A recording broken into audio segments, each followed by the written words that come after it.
North Dakota's fourth in oil production since Bakken. Texas is first, Alaska second. Surprisingly, California is third. And if you haven't heard about the unemployment statistical data coming out of California, it's pretty terrible. It's way up in the mid 25%. At least that's what they're admitting to. So what is it they have in North Dakota that they don't have in Texas, Alaska, and California? A state bank. So now, what is a state bank? Finally, it's an administrative function. It's not a bank on a street corner. It's an administrative function. It's an administrative function that owns a vault. And that vault is going to have a lot of cash in it. Either Federal Reserve notes or perhaps when everything falls apart, it could have its own state currency in it.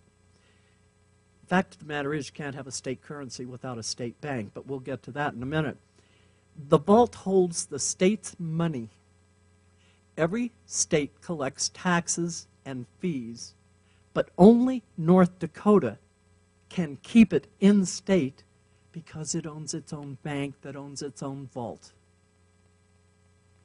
Now understand what that means. It has a state bank so it can put state taxes and state fees into that bank to invest in not Wells Fargo's deposits, who they're headquartered in San Francisco, or Bank of America's deposits, they're headquartered in Charlotte, North Carolina, or Citigroup's, they're headquartered in New York City. They keep them in North Dakota. The other 49 states don't. They largely put their deposits in major banks, and they get loaned out outside of the banks.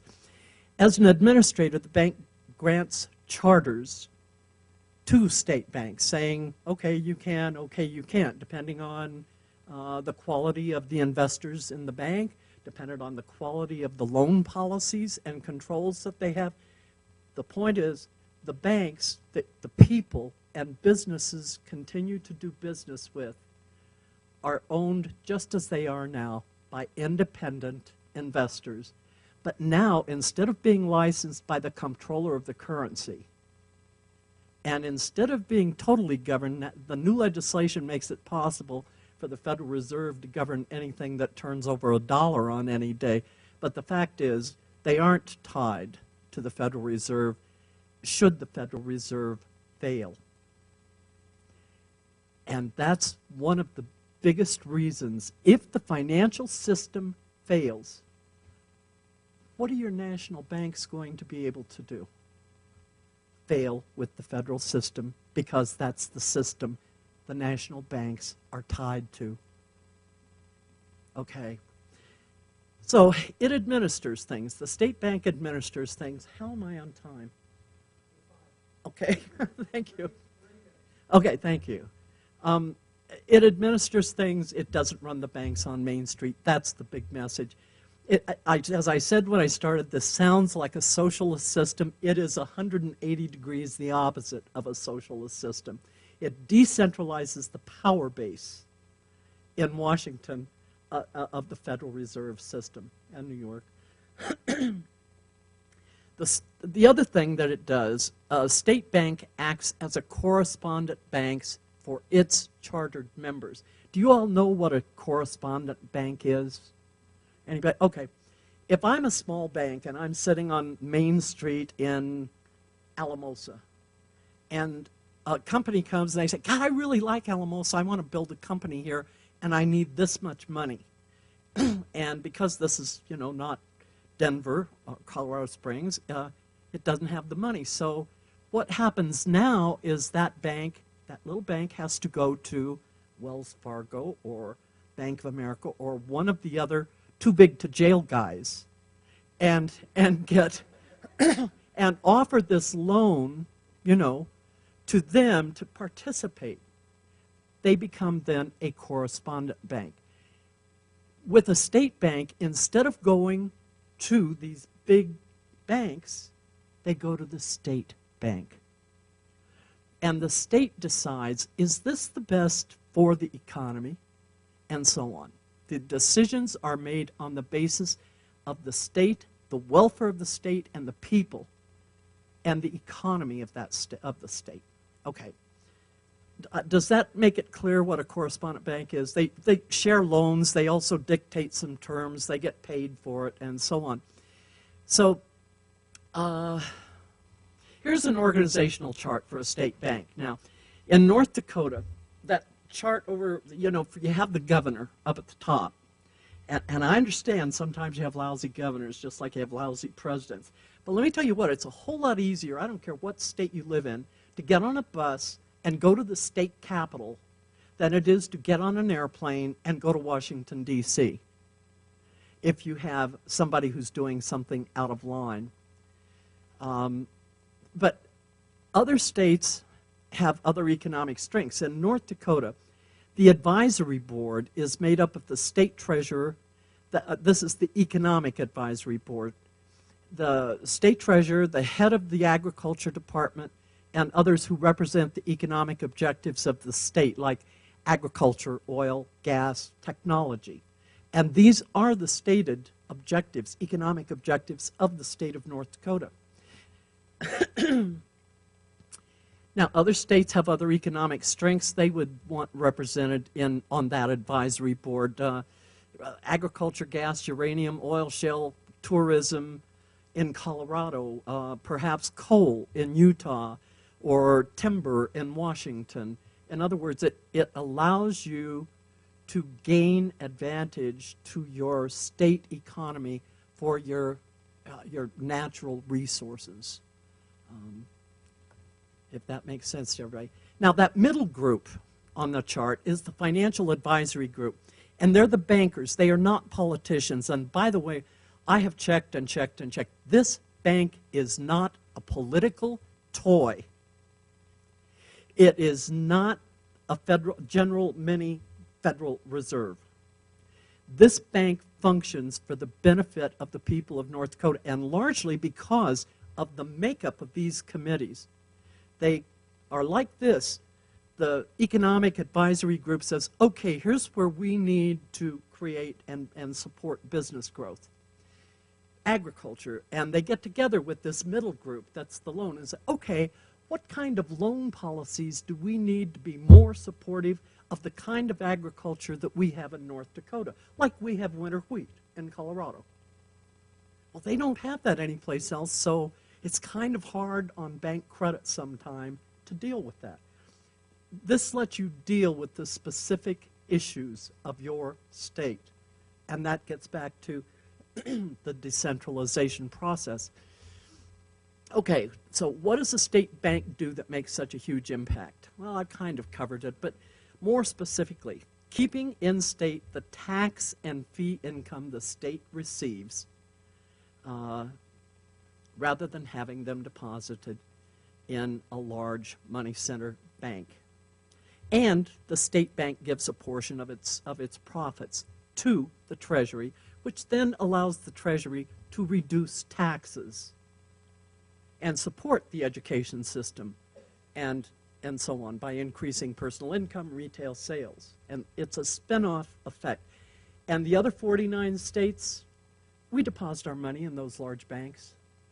We support the very Federal Reserve System we all clap and would like to get rid of. Yeah, it doesn't make sense. So,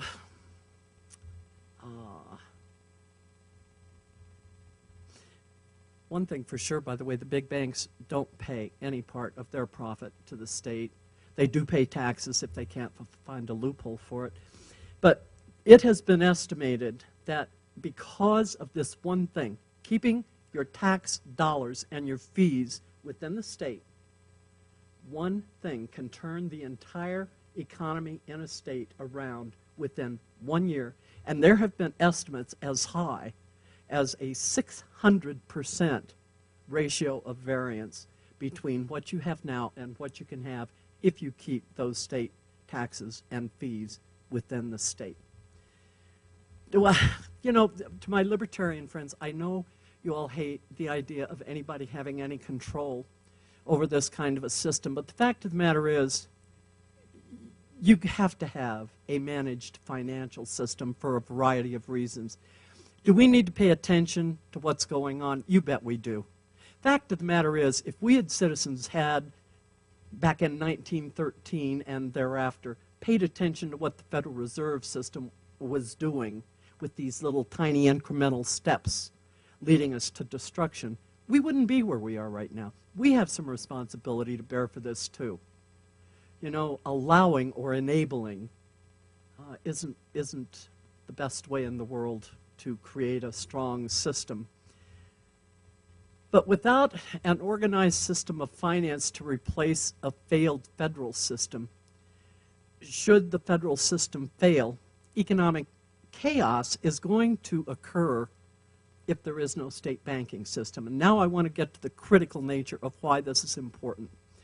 If things in the state financial services industry begin to go awry, it's a lot easier. Oh, no, wait, I want to skip that. I'll come back to it. State banks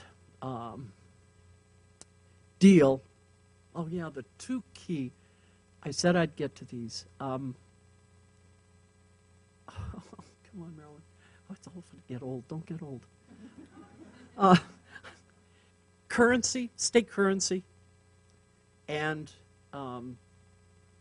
being able to declare sovereignty. You can do neither without a state bank. Now, we have all these states that have declared sovereignty, right? I mean, I've got a list of them somewhere on here. It's what I was looking for. Oh, there they are. We have Alabama, Nebraska, Rhode Island, Wyoming, Washington, Indiana, Kentucky, Georgia, Kansas, Missouri, Mississippi, and Maryland have all passed sovereignty laws.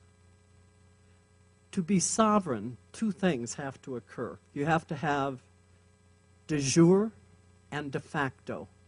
You have to declare yourself sovereign, which these states have done. We're sovereign states. We have the right to be sovereign. You must also be sovereign in fact. And part of that de facto or in fact statement says that you have a declared piece of land with a declared population, which a state has, and you must be in control of your monetary system. Because if you aren't in control of your monetary system, how do you do trade? How can people rely on your credit as a state? How do you pay your state bills? You know, think in terms of what happens when the national system falls. The national banks aren't going to accept your new currency. They can't. The feds wouldn't let them, number one. Number two, they wouldn't know what to do with it if they had it. So how do you, with a new currency, and once you're sovereign, believe me, they aren't going to let you use a Federal Reserve note. So you're going to have to create your own currency. How do you get your paychecks cashed? How do you pay your bills? Because guess who clears every check that you write? The Federal Reserve System. The thing, and one of the most important parts about state banks is this.